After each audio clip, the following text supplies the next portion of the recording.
Today we're going to make potato gnocchi. Gnocchi is an Italian pasta and the base of it is potatoes. It's a light and airy, fluffy dumpling that is made with potatoes and flour. To start with, we're going to bake our potatoes, and the recipe said to put a layer of kosher salt down on the baking sheet. And the reason it said for this is so that the heat can circulate all around the potatoes. Now, I've never heard of doing this before, but we're going to go ahead and give it a try. I suspect that we could just put the potatoes right on the baking sheet and bake them, or excuse me, right on the oven racks and bake them right there, and that would be fine, but we'll give this a try.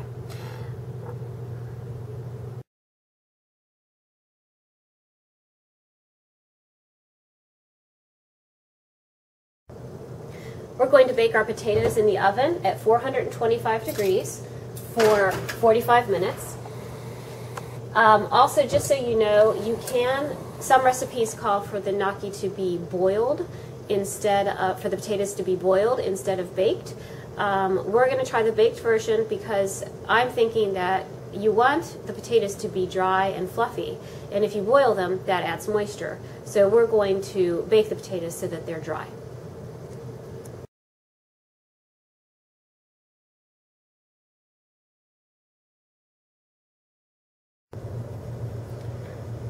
Once the potatoes have come out of the oven, to check and make sure they're done, you can put a fork in them and see the fork should go through easily. Another way to tell is the skin, when they're a little bit overbaked, the skin will start to pull away from the potato, which means that the moisture has gone away. The moisture has evaporated, and that's why the skin will move a little bit. That won't always happen. Here it's not as much in this potato. But that's one way of seeing if it's overbaked or not. So now we have to let the potatoes cool. Then we'll scoop out the insides and not use the skins. In our class, we'll probably have to let them cool over. We'll have to put them in the refrigerator, let them cool overnight, so be sure you label them.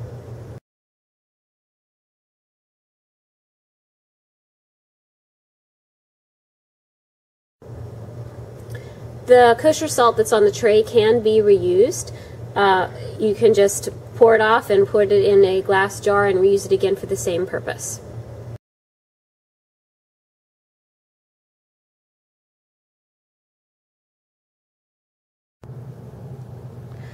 After the baked potatoes have been cool, you can cut them in half. And you're not going to use the skin. It just should peel off very easily. Or you can use a butter knife to get it off if it's sticking a little bit. Now, my potatoes are still warm. I haven't had them in the refrigerator overnight.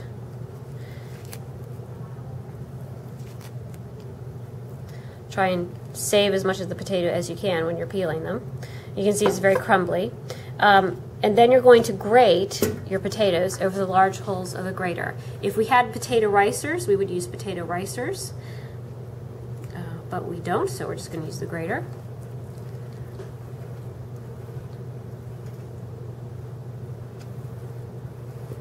And you want about 2 cups of grated potato. So there's some of the skin there, which I don't want.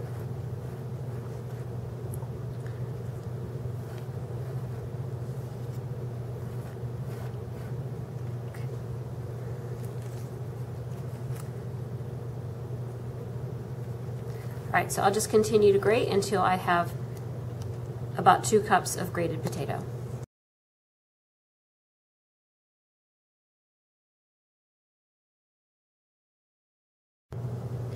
Now that the potatoes are grated, and I have 2 cups, this is 1 cup and here's another cup, and when you put them into the measuring cup, don't pack it down. You just want to have the potatoes lightly in the measuring cup.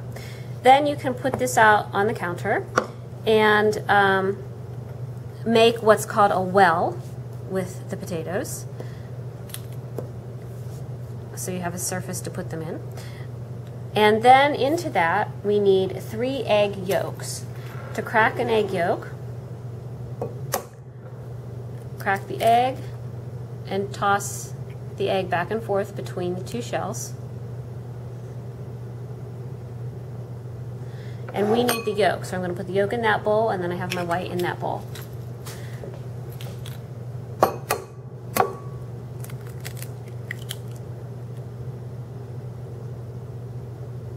Now this is not as exact. Like if you were making an angel food cake and you accidentally broke the yolk and got some yolk in your white, that would be very bad. But for this, we're using the yolk, so it's okay. If you have a little accident, we're just using the yolk. But do try and keep your egg whites free of any yolk, because then we could always use them later on.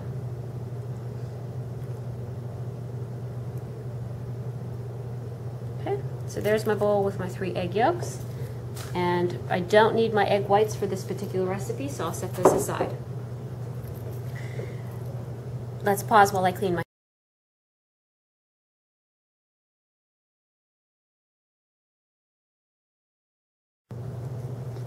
I did want to mention, you saw that I baked 3 potatoes. I did that just in case, since this is the first time I'm making this recipe. We did not need the 3rd potato. 1 pound of potatoes did make 2 cups of ground potatoes, so that worked out just fine.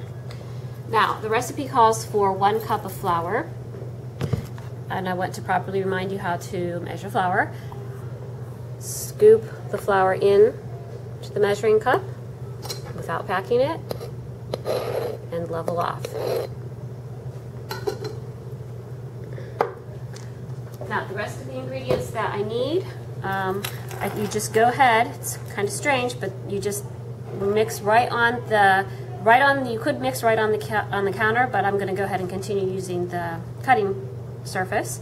You mix in a 1/2 cup of grated Parmesan cheese. If you can afford it, go ahead and get good Parmesan cheese and grate it fresh yourself. This is the canned variety. Then you also need a 1/2 teaspoon of salt.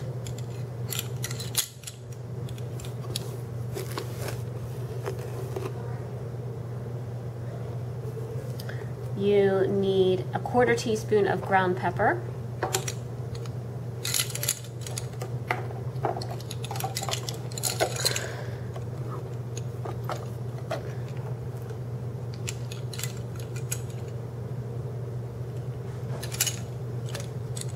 And a 1/4 teaspoon of nutmeg. Again, if you can grate fresh nutmeg yourself, it's always more flavorful. But if not, you can use from the bottle. And my egg yolks. And this is kind of the strange part, but this is what it is when you make a well and then you mix right on the surface. So you just kind of mix this together.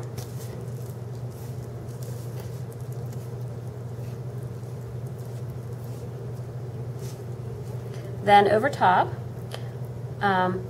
start with a 1/2 cup of your flour.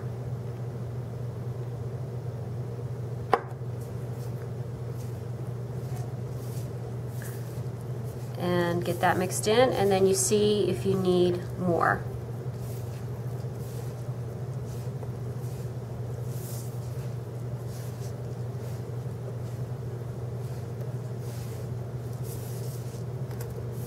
Now, you don't need this like you would a bread dough. What you do is you fold and press, fold and press, rather than kneading it. So fold and press.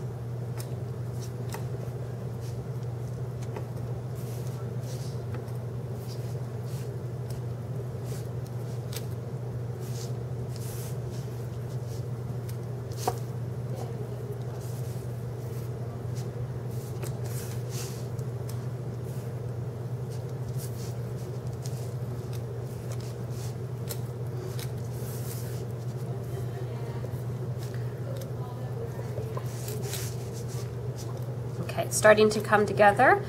We'll pause it right there while I get the dough off my fingers mixed in.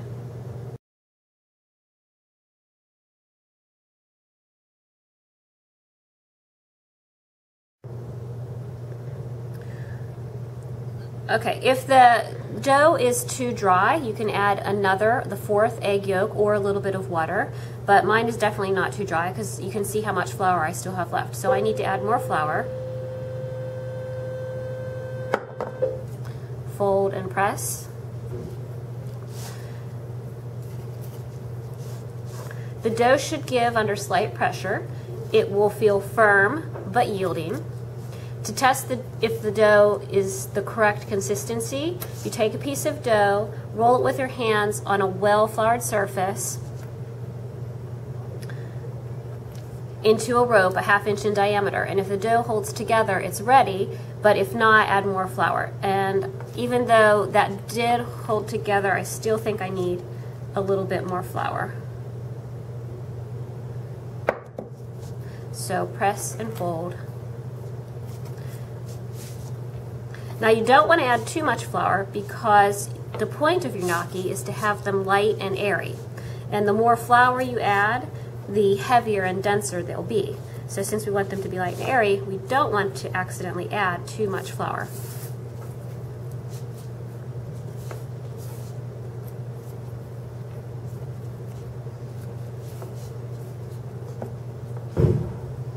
Again, you have to keep cleaning the dough off your fingers and working it back in.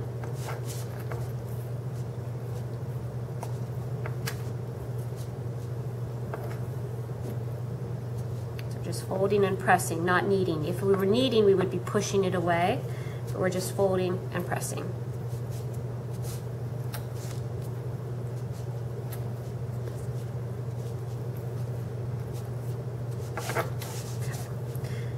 I think it's getting pretty close, so I'm going to clean off my fingers again and then clean off my work area a little bit so there isn't any dough sticking to it, and flour it so that then we can roll them out. Okay, that's a good place to put.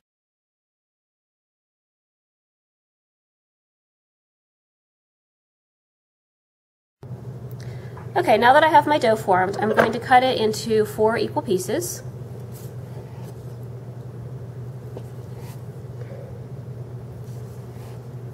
And then I'll take each piece, making sure I'm on a well-floured surface. And this is how much flour I had left. So I had probably about a ½ cup left. That's still my original 1 cup. Flour my hands, flour the surface. And I'm going to roll my dough into a ½ inch long, so that it's a ½ inch diameter. So just like making a Play-Doh snake when you were a little kid.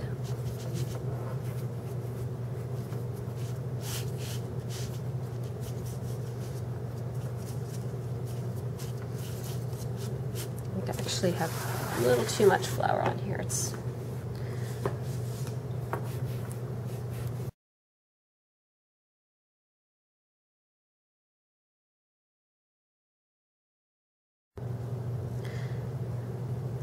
Okay, so the battery actually died on that last segment, so I'm continuing to roll out my dough.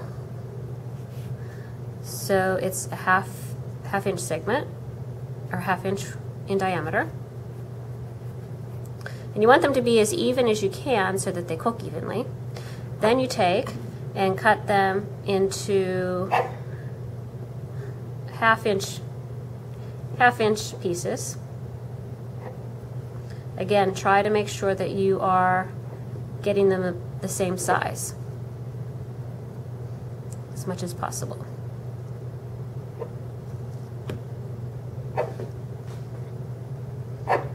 Then you'll take each piece,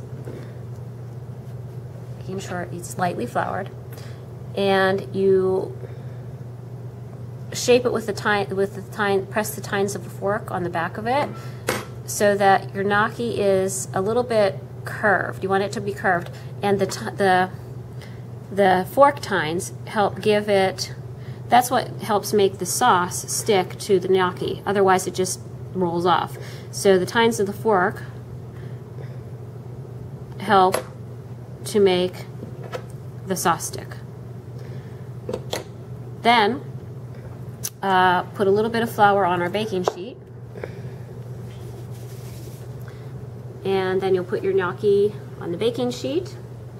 and then you will put them in the freezer with a sticker on it that says your period in kitchen, and then the next period will come in and put your gnocchi in a plastic bag after they're frozen so they won't stick together. Put them in a plastic bag labeled with your period in kitchen. You do need, if you're not going to cook your gnocchi immediately, then you do need to freeze them. Even if it's for the next day, they need to be frozen. So after a little more experimentation, I found that if you use your fork and go that way, it kind of will make the gnocchi fold in half a little bit, and then put the ridges on the back side, and then that's going to give even more room for the sauce to stick into your gnocchi. So use the side of the fork to make it curve up a little bit, and then the back of the fork to give it some ridges. There, that's good. So ridges, and then curve. They do sell gnocchi presses that make this process a lot easier, but it does, even at that, it still takes practice to get them shaped right, even with the gnocchi press.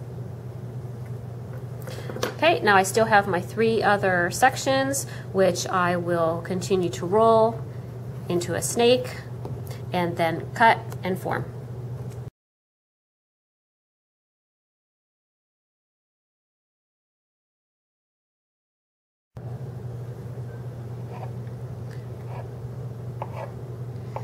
When you're working in your kitchens, this is a time-consuming process to shape the gnocchi, so make sure that you roll out your dough and have somebody cut it quickly, and then other people in your group can be spending, you can have most of the people in your group shaping the gnocchi. So get it rolled out into a snake and cut into half-inch pieces right away, so that the rest of your group members can then be spending their time shaping these.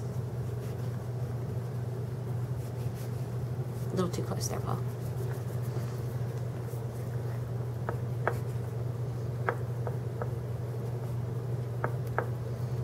So you can see how quickly you can get it rolled into a snake.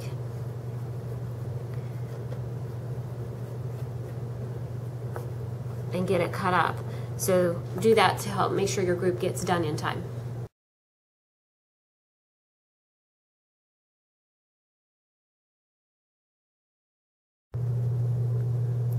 When you're washing your grater from the potatoes, obviously you want to clean the grater going upward. If you go downward, then you're going to shred the dishcloth, and you need to go inside as well and put the dishcloth going up inside so that you get all of the potato out from inside.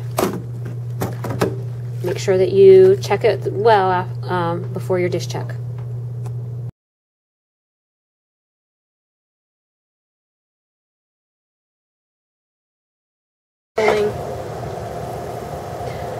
Okay, when you're ready to cook your gnocchi, you get a large pot of water with a rolling boil, and you can add a little bit of salt to the water. One of the people that I watched puts lots of salt in and makes it like sea water, ocean water. But then you just drop your gnocchi in, carefully so you don't splash yourself. And just let them cook for about 90 seconds, not very long at all, and until they rise to the surface. Then when they do rise to the surface, you skim them out. You don't dump them out into a colander because they're light and fluffy and delicate. And so when you dump them into a colander, they could crack and fall apart. So you let them rise to the surface and then skim them out.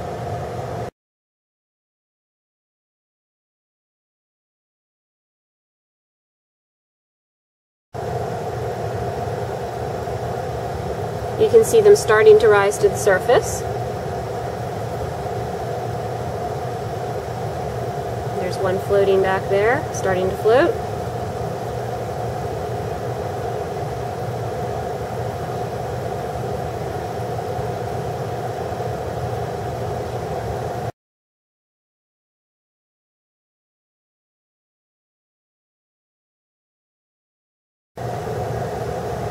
Once the gnocchi rise to the surface, then you let them cook another 90 seconds. So they should float and then count to 90 before you pull them out.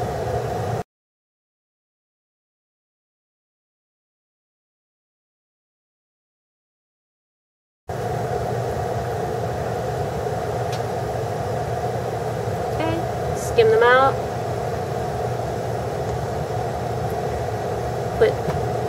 Might want to let the extra water drain off as well. And then put a little bit of sauce on. Amount that you like. And there you go. Yummy.